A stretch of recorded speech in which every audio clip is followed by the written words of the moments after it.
Our daughter Shannon is presently in a rehab facility. Shannon has had a real run with substance abuse, and she has been through 8 rehabs. We have expended the vast majority of our savings for retirement along the way to try to salvage what we thought we could for her. And when we knew that we couldn't control anything about anything in our lives or hers, that's when we pretty much just had to seek help from someone. Steve Rozenburg is a member of Grapevine First United Methodist Church in Texas, along with his wife Donna. All 3 of their children have struggled with substance abuse. Cindy Ryan, pastor at Grapevine UMC, recalls their first meeting. Steve and Donna came to me, made an appointment, and just said, "We need to talk to you." And so I didn't know them or their story. And when they came to me and told me their story about their 3 kids who all had difficult problems, and then the daughter, Shannon, who was missing. And they basically said to me, "We know we're not going to find her anytime soon, and we know she's got big problems, but what do we do? What do we do in the meantime? And what about God? And what about faith?" In today's Experience Jesus Calling podcast, we continue with stories from individual members of First United Methodist Church in Grapevine, Texas, who each share their personal experiences about the impact Jesus Calling has had on their lives. Donna and Steve Rozenburg married in 1988 and started attending Grapevine UMC with their blended family. They recount their journey through the addictions of each of their children and the brokenness that led them to finally reach out for help. My name is Donna Rozenburg. Being raised going to church, that was just the norm. So we went to church every Sunday, brought the kids. We didn't really get too much involved as much as I would have liked, but we did our Sunday, attending every Sunday. We would be, get in there, it's over, let's get out before somebody asks us how we're doing. My oldest son, Brandon, started struggling after his girlfriend died and became heavily addicted to drugs. When she died in that car accident, then that was pretty much all it took for Brandon to go off the deep end. And it was very painful to watch, and it was very hard for us to understand, not having had that type of a background and not knowing, really how to deal with that, and just seeing him disintegrate right before our eyes, basically. Brandon was artistic. He loved sports. He wanted to be on any sports team in school. He was very involved in anything that had to do with sports. Overall, he had friends and very well liked, and just a really normal kid. Sean is the middle child. He was the clown of the family and very smart. When he was little, he would act like he was Johnny Carson. I thought that's what he would end up doing. He had a way with words. We started struggling with him when he was 16, basically skipping school, hanging out with the wrong crowd, got into drugs and alcohol. We tried him out on a rehab, didn't work. Peer pressure really came to bear for Sean. He kind of got into and wanted to be at all cost part of the crew, and they got in some mischief issues, and then that led to all the way up through full substance abuse issues that were uncontrollable for him as well. Well, Shannon is the very youngest, and she is 25 years old. She's a very compassionate person. She would be the one, would see somebody at the lunch table in middle school that nobody would sit by, and she would go over there because she didn't want them to be alone. When Sean and Brandon were struggling, of course, she was 10 years old watching all this. That was the furthest thing from our mind that she would go down that road.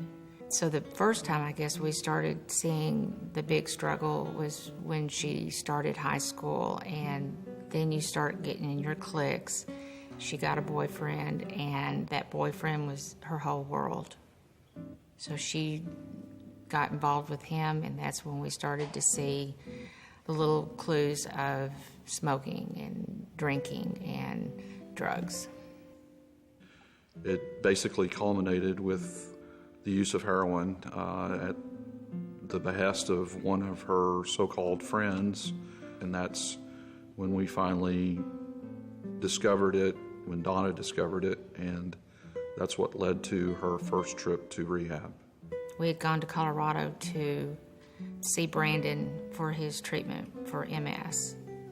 As we were there, Shannon went with us, and when we came home that night, she had gone off to do an errand, and I had found in her purse that she had syringes in her purse. Stunned.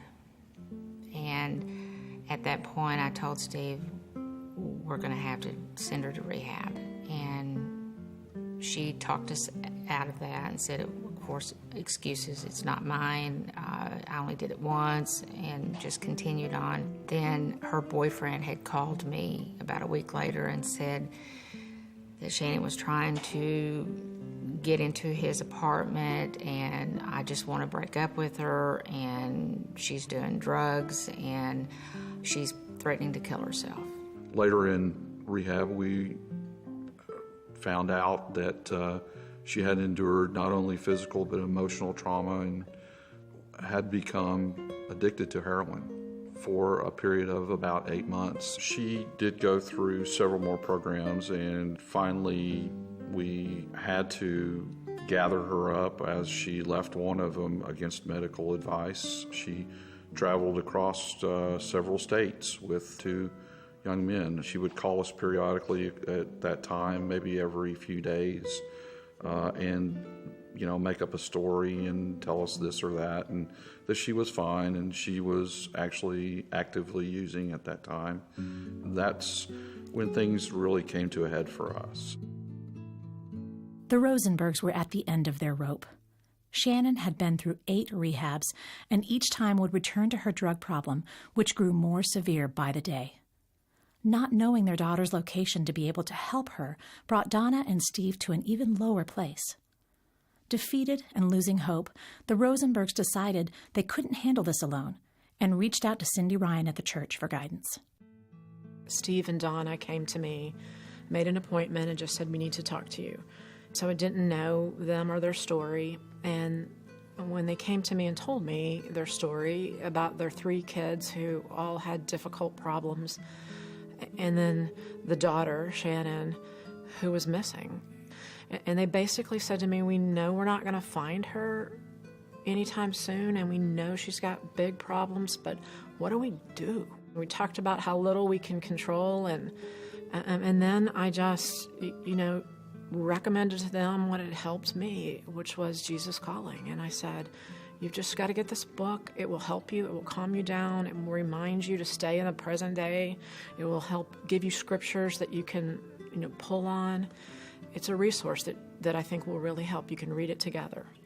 She talked to us at length, and we came up with a plan that we had done everything basically we could, that it was out of our hands, that it was in God's hands, and to do a lot of praying. And here, by the way, is an idea for you.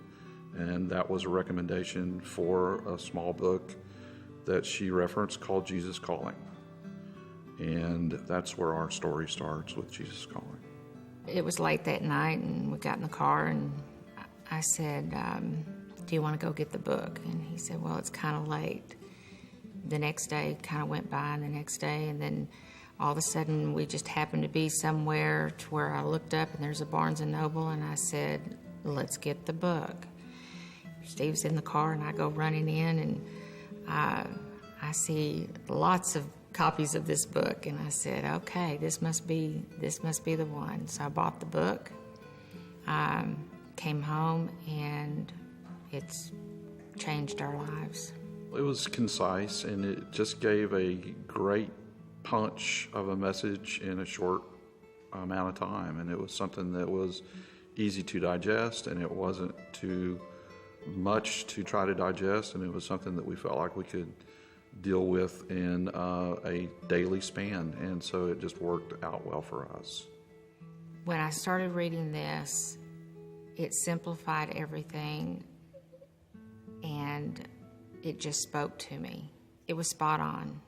Every day would be spot on for whatever situation I was going through. It just worked for me. And then the scripture readings, it would make me go to my Bible, and I would read it, and then I would start reading a little after and a little before it. Jesus Calling made it possible for me to really relate to people on a different level, and I feel like that I had been swallowing a lot of things for a lot of years, and when people would really ask, "How are you doing?" it was always a pat answer of fine. And really, I found it much easier to tell people, well, things aren't really fine. This is really what's going on, and if you have a minute, I'll be glad to tell you about it. And that just led to more conversations that we found things in common that we didn't know we shared. I would say it felt like a tire that you just let all the air out of. It just was just such a relief to finally have it all out there for someone else to hear at least the situation that we were in. And as we came to know through Cindy and others, we weren't the only ones that were facing issues, although not the same. There were many issues in many families, and we felt much more relieved and much more in tune with, what we needed to do and how we could deal with our own lives. As we were reading Jesus Calling every day, it was just a ritual every morning. And then I realized our story wasn't much different from a lot of people. As we opened up, just little by little, just opening up to Cindy was able to just start the process. And that's where I got in mind. I thought, if this book can do this for me, just think if Cindy could have a basket full of books. So when people come in that don't have money or don't have the time, people tell you, go get a book, go get this book, and go get that book. But the actual fact of just having the book right there and just hand it to you. And I thought, if she thinks it's okay, I'm just going to get a whole bunch of books and take it to her, and hopefully she can pass these out, and maybe we're not the only people with problems. Donna and Steve's journey through their children's addictions was far from over. But through their pain, they were able to reach out and reconnect with their church family and find hope for the future. Again, Cindy Ryan. I think it was weeks or months later that they came back and said, we still haven't found our daughter, but thank you so much for recommending Jesus Calling because it's made all the difference. And then it was weeks after that, maybe even months more, that they called and said, we found her, she called, she's really hit bottom, she's really addicted, but we're going to go get her and take her to rehab. On our way to Florida, taking Shannon to rehab, Shannon saw Jesus Calling in the floorboard of the car. And she asked me, what is that book? And I said, it's Jesus Calling. And she said, oh, I've heard of that book. And I said, well, how did you hear of that book?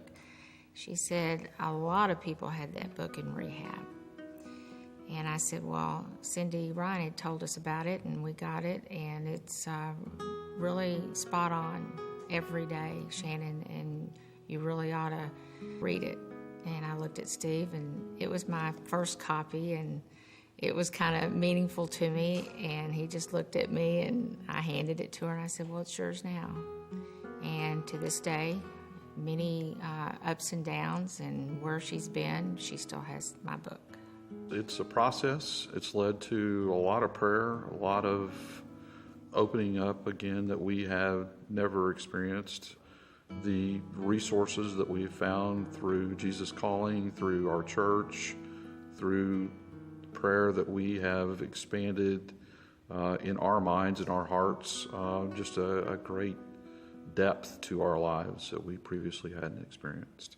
Something we never anticipated led to many, many good things, and hopefully will lead to more. That's what we're hopeful for. It's real strange because when all these kids go through rehab, a lot of them that have just been successful, all they talk about is giving back, giving back. And I get it, but now I really get it. Because when you've gone through so much and you have so much to share with somebody else, if I can give anybody any glimpse of hope, that there is life at the end of the tunnel, then it just made me, it's changed my whole perspective on, I never thought years to come that I would ever want to be just thinking of things other than retirement or whatever people normally do, go to some city in Florida and sit on a beach and retire. And all I can think about is wanting to help people and give back to people and share what I have gone through to help someone else. I feel like there has been many opportunities for me to do things for others that normally I wouldn't have been able to do through the grace of God. I had experienced a very bad car wreck and probably shouldn't be here more than once. So I feel like that I'm here to support Donna, help bring my children back into the fold as much as God will allow and God is willing, and to provide whatever I can for other people in terms of helping them find their way or comforting them along the way. Shannon was struggling and had called us about, she didn't know what she was going to do about moving. And Steve had said, well, I wonder if she's read Jesus Calling today. And so I pulled it out and screenshot a picture of it and sent it to her. And she said, that's exactly what I needed to hear. A portion of it was, thankfulness opens your heart to my presence and your mind to my thoughts. You may be still in the same place with the same set of circumstances, but it is as if a light has been switched on, enabling you to see my perspective. It is the light of my presence that removes the sting from adversity. And that just sums up what she was going through that day. Shannon is doing well for the most part. She is clean and sober. We are 6 months out now as of a few days ago, and she's living in a sober home. She is employed full-time. She is paying bills, which is a new thing for her. She is not totally self-sufficient, but she has taken giant strides. But we know with the help of Jesus Calling and our church family and God that we will be able to make it on our own. So we feel that we're all moving in a positive direction. Jesus Calling has given me hope that I never had before. It's taught me trust, and I can't do it all myself. I've always been the fixer person to try to fix everybody's situation, and it's out of my hands, and I know that now, and that's what gives me peace. The Rozenburgs put their faith in God and found peace, even in the most dire of circumstances. Their desire is that others find the same peace, and through their faithfulness have provided Jesus Calling books to the church for those who are looking for hope in their own circumstances. Again, Cindy Ryan. Their story still is difficult. It's not finished. It's been years long in the struggle, but they really began by giving the book to me and giving it to other people, sort of that same kind of step of faith that has just caused ripples that we're just now seeing the results of. It is those ripples that swept through this congregation and touched numerous lives. In the coming weeks, we'll hear about the impact that Steve and Donna's faithfulness to share their Jesus Calling experience has had on so many, and how they also found hope and peace in its pages. Next time on the Experience Jesus Calling podcast, we hear from another family at Grapevine United Methodist with their touching story of the legacy of a mother's love. My name is Monica Wicke. I have been attending First United Methodist Church of Grapevine my whole life, and Amy Wicke was more than just my mom. She was my confidant and my best friend. My name is Brent Wicke, and my mom was my best friend as well. I was 4 years old when my mom was diagnosed with brain cancer, and I was very young. I just knew my mom was sick. I didn't know how severe it was. She told me that she wasn't afraid to die. And that's a very scary thing to hear as a child from your mom. But it's so beautiful because she was so at peace with everything. And that's the legacy that she wanted to leave. And that's the impact that she leaves on me. To just know that even when things aren't going the way you want them to, that it's going to be okay. The story of one woman's exceptional life, her love for her family, and the tangible gift her children are giving today because of the peace their mother found in the pages of Jesus Calling. Next time on the Experience Jesus Calling podcast. Our excerpt from Jesus Calling for this show comes from the November 24th entry. Thankfulness opens your heart to my presence and your mind to my thoughts. You may still be in the same place with the same set of circumstances, but it is as if a light has been switched on, enabling you to see from my perspective. It is this light of my presence that removes the sting from adversity. Do you have an experience with Jesus Calling that has had an impact on your life? We'd love to hear from you. Visit JesusCalling.com and share your story with us.